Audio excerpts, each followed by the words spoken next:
Pagkawala ng kumpiyansa sa sarili at konsentrasyon sa pag-aaral. Yan daw ang epekto ng bullying sa mga bata.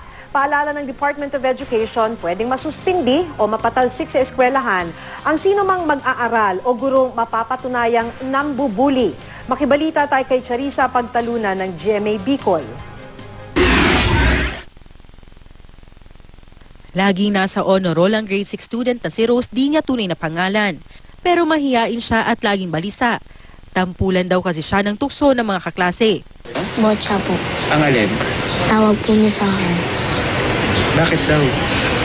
Kasi po mataba daw po ako.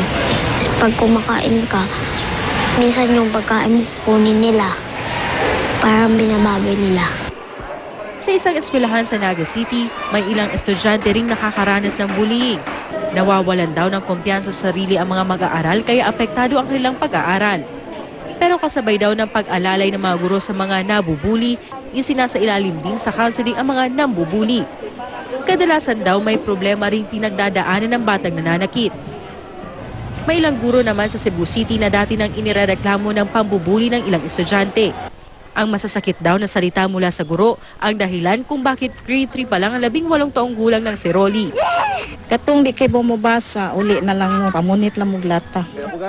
Ayon sa DepEd, matatawag na bullying ang paulit-ulit na pangungutya, pananakit ng pisikal o pagbibitiw ng masasakit at mapanirang salita. Kapag ilang beses daw inulit ang pambubuli, maaaring masuspindi ang estudyante o ang isang guro. Pero kapag maituturing na grabe ang pananakit, pwedeng mapatalsik sa eskwelahan ng bully. Charissa Pagtalunan, Nagbabalita, Pilipinas.